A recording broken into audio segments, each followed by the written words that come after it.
structure yang menurut saya yang lagi in play yang dibuat oleh market maker di market adalah impulse A, B, C. Sehingga dengan demikian kalau ini yang in play maka targetnya adalah 3435 top yang di sini dan 3500. Beberapa skenario yang possible terjadi untuk structure buy paling ideal kalau terjadi. Kalau skenario ini terjadi impulse A, ini adalah B dan one more drop. It needs to give us one more drop. Ya, idealnya start to look for buy, ya. Start to look for buy di skenario ini adalah ketika harga break di bawah. Market berikut yang saya mau bahas itu adalah Bitcoin. What's next untuk Bitcoin? Ya, menurut saya, untuk Bitcoin akan terjadi kemungkinan drop di bawah.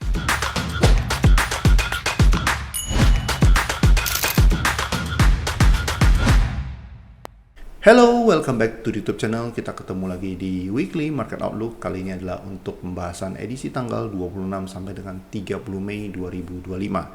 Nah, khusus untuk minggu ini saya ingin mengingatkan kembali seperti biasa, karena ini adalah penutupan bulan dan sekaligus akhir minggu daripada penutupan bulan. Waspadai segala possibility atau kemungkinan dari market maker move dalam bentuk manipulation biasanya yang dapat terjadi di berbagai pair yang ada di market. So, bagi saya pribadi, apabila dari antara Senin sampai dengan Kamis, saya sudah punya beberapa posisi yang diambil, just simply manage the trade. Ya, kalaupun posisi tersebut belum bisa keluar dari market atau belum hit take profit. Sehingga kemungkinan besar untuk minggu ini secara personal di hari Jumat no more new trade for me. Ya, no more new trade for me kecuali saya mendapatkan setup yang benar-benar bagus dengan risk reward yang jelas, dengan structure yang jelas. Tanpa itu no more new trade for me di hari Jumat ini. Kita langsung aja ke ekonomi kalender terlebih dahulu. Nah, untuk ekonomi kalender minggu ini antara Senin dan Selasa saya tidak expect terlalu banyak pergerakan yang besar yang terjadi. Pergerakan besar mungkin mulai terjadi nanti pada hari Rabu, yaitu Australian Dollar CPI. Kemudian, dan yang paling penting menurut saya minggu ini adalah FOMC Meeting Minutes. Itu akan diadakan nanti hari Kamis dini hari jam 1. Dan hari Jumat tidak ada lagi pergerakan market yang besar menurut saya. Yang paling penting itu untuk minggu ini adalah FOMC Meeting Minutes sekaligus GDP dari US. Jadi itu adalah highlight untuk minggu ini. Untuk chart, market gold, ya seperti biasa, kita langsung ke time frame 4 jam. Ya, di time frame 4 jam kita bisa lihat di sini structure yang menurut saya yang lagi in play yang dibuat oleh market maker di market adalah impulse A, B, C. Sehingga dengan demikian kalau ini yang in play maka targetnya adalah 3435 top yang di sini dan 3500. Nah, ini structure yang lagi in play di market pada saat sekarang. Nah, untuk itu berarti kita tahu bahwasanya targetnya adalah upside, ya, targetnya adalah upside. Bigger direction adalah upside. Nah, untuk itu maka kalau saya pribadi ditanya, posisi yang bakal saya ambil itu adalah cenderung buy, dibandingkan dengan sell. Nah, untuk buy ada beberapa skenario di sini. Ya, ada beberapa skenario di sini yang menurut saya kita perlu perhatikan untuk minggu ini, yang dimana saya akan share beberapa skenario yang possible terjadi untuk structure buy. Yang pertama saya akan share itu adalah yang paling high probability, menurut saya yang paling ideal, ya paling ideal kalau terjadi. Kalau skenario ini terjadi impulse A, ini adalah B dan one more drop. It needs to give us one more drop. Ya, idealnya start to look for buy, ya. Start to look for buy di skenario ini adalah ketika harga break di bawah ini 3278. Sehingga saya taruh alert di bawah 3278 So, by the time kalau ini yang terjadi, impulse A, B, C, ini yang terjadi, this is our buy for another upside. Oke, minimum 3435. Jadi sekali lagi, saya akan share beberapa skenario. Skenario yang paling ideal untuk buy menurut saya minggu ini adalah impulse A, B, C. Oke, ini nggak gitu kelihatan di time frame ini. Kita perlu drop down ke time frame lebih kecil. Nah ini, oke, ya. Jadi impulse A, B, C, it needs to give us one more drop. The best case adalah drop di bawah ini, 3278. Oke, 3278, 3279. Once market break di bawah ini, kemudian kasih candle reaction, buy setup, then this is my buy for another upside. Minimum 3435, the best case adalah di atas 3500. Oke, ini untuk emas, skenario pertama. Lalu bagaimana dengan skenario kedua? Nah, skenario kedua bisa aja, ini juga bisa juga possible structure. Oke. Ya, ini adalah possible structure untuk skenario kedua. Impulse A, B, C, up. So, kalau ini adalah skenario kedua untuk possible structure-nya, maka market kemungkinan tidak akan break low di sini lagi. Jadi impulse, kita punya impulse pertama, drop, B, C. Nah, ini paling ideal, expanding flat untuk for another upside. Jadi, apapun itu bentuknya, baik itu mau yang skenario yang pertama, yang which is yang menurut saya yang paling ideal, oke, cuman apakah market harus seperti itu? Tidak harus. Oke, cuman kalau market memberikan pergerakan seperti skenario pertama yang saya ceritakan tadi, then that is my absolute buy for another upside. Ya, minimum adalah 3435, the best case adalah 3500, di atas 3500. Oke, kenapa? Karena jangan lupa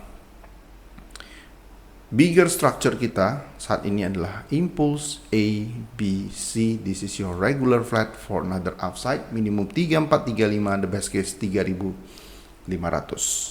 Ya, jadi posisi buy sekarang yang di harga 3150, saya taruh SL itu adalah minimum plus 200 pips yaitu 3170. Target all the way up untuk break di atas 3500. Nah, dalam perjalanan menuju 3500, apabila antara skenario pertama atau skenario kedua diberikan oleh market minggu ini, maka saya akan add to winning position atau average up akan saya lakukan. Oke, untuk maximize the profit. Ya, itu dulu untuk emas. Kita ke US oil. Untuk US oil, saya punya tambahan satu posisi, terakhir adalah di harga 6124.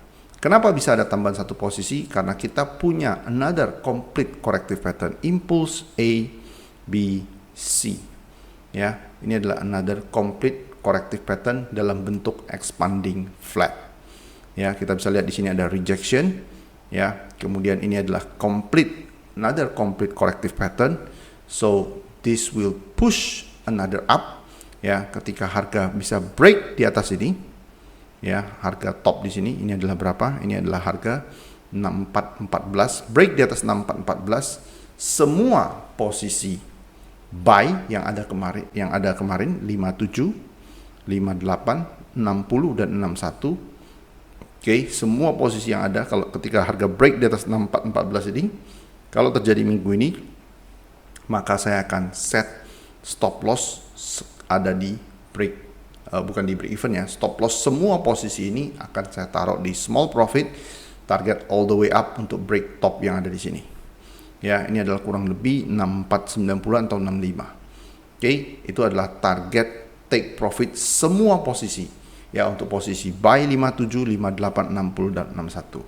Ya, ini adalah posisi-posisi yang saya lakukan, yang saya ambil dengan sistematika add to winning position atau average up, bukan average down.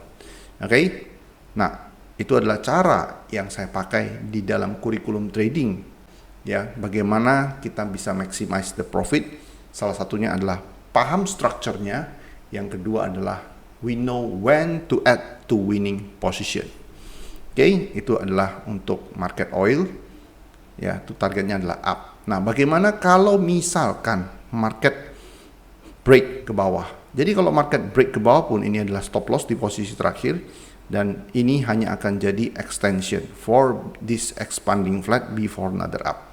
Jadi kalau dia break low di sini pun, rejection kemarin pun, ini tidak mengubah bias saya. Oke, tidak mengubah bias saya.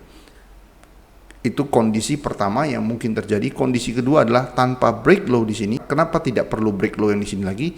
Karena ini sudah complete expanding flat. Jadi yang perlu dilakukan di sini adalah another complete corrective pattern seperti ini, another push. Then this is your buy. Oke, bagi yang belum buy, ya. Itu dulu untuk oil. Next market yang saya mau bahas itu adalah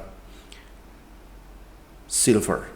Nah, untuk silver, oke, saya melihat ada kemungkinan buy apabila minimum, ini kan sekarang up, drop, slow and messy ke atas, break ini ataupun tidak, nggak masalah kalau kita katakan break di sini. One more drop seperti ini, dan dia akan jadi expanding flat, target up, ya, 35. Targetnya, ini harga sekarang 3355 ke 35. Oke, jadi kalau ini terjadi, ya, ada reaction ketika dia bisa break di bawah low di sini 3260. Oke, then give us buy rejection. This is my buy for target minimum 35. Ya, itu untuk silver. Oke, setelah komoditi, kali ini kita akan bahas mulai masuk ke pair forex. Untuk pair forex, yang pertama ini adalah saya mau bahas tentang DXY. Oke, untuk DXY kita bisa lihat di sini, ini adalah chart 4 jam. Untuk DXY ini adalah push, jadi ini adalah drop, correction, drop, correction, drop. Ya, jadi kalau dia mau lanjut turun lagi, maka kita perlu another complete correction for one more drop to take this low. Kecenderungannya, kesimpulannya apa? Kesimpulannya saya lihat DXY slow and messy move ke atas atau complete consolidation, then one more drop to take this low. Ya, itu untuk DXY. Oke, next market yang saya mau bahas adalah Canadian Swiss franc. Nah, untuk Canadian Swiss franc kemarin itu ketinggalan buy di sini. Tapi buat kita yang paham structure, kita tidak perlu yang namanya khawatir, karena kalau market, ya, plan saya untuk buy adalah di sekitar 5940, 0.5940. Karena apa? Bigger structure-nya adalah ini.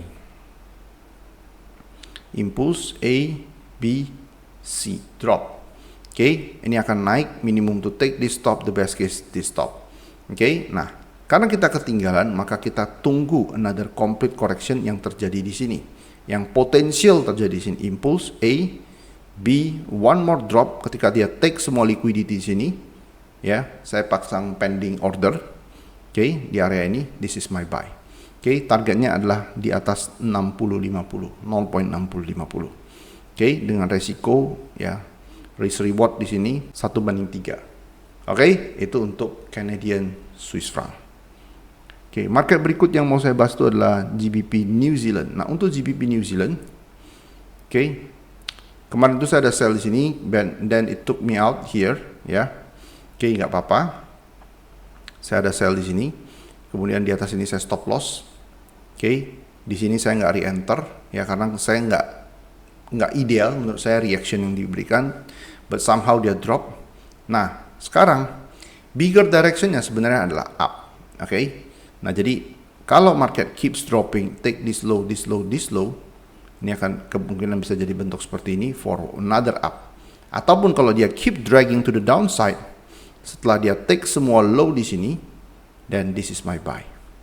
Oke, jadi buy yang pertama adalah dia setelah dia take semua low di sini, look for the reaction. Kalau nggak ada reaction, dia keeps dropping to the downside, tunggu dia take low yang ada di sini.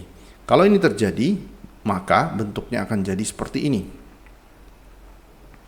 Oke, bentuknya akan jadi seperti ini. Impulse A, B, C. This is your buy for another upside. Oke, jadi untuk GBP New Zealand, setelah dia take low di sini semua, tunggu. Kalau nggak ada reaction, tunggu dia take low yang ada di sini. Setelah ini terjadi complete, this is our buy. Oke, we don't expect to take this low anymore. Oke, karena dia jadi impulse A, B, C. Ya, saya mengantisipasi ini adalah running flat for another push to the upside. Oke. USD Canadian Dollar. Nah, ini sama dengan DXY. Ini drop ya. Maka kalau dia mau lanjut drop, kita perlu complete correction dulu di sini. Ya, kalau kiat keeps dropping to the downside, not interested. Jadi kalau dia mau turun lagi, maka dia perlu complete consolidation for another drop. This complete consolidation is your confirmation. Ya, USD Canadian Dollar masih akan drop. Oke.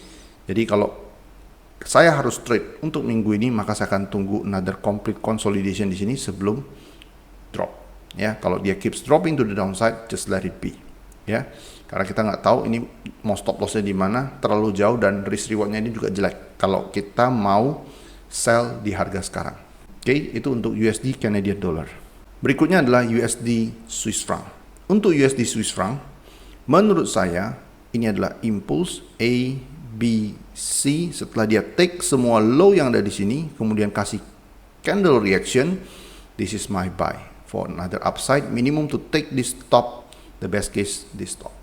Oke, jadi buy, look for the buy ketika dia break semua low yang ada di sini. Ya, ini adalah chart 4 jam. Oke, yang saya maksud adalah low di sini dan low yang ada di sini. Oke, dan menurut saya dia akan ambil itu sebelum another up move. Oke, itu untuk dolar Swiss franc.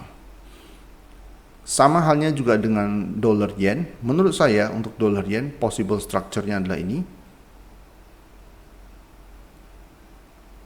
Oke, jadi dari sekarang harga take this low or even this low, dia akan jadi expanding flat for another up, stop loss di bawah ini.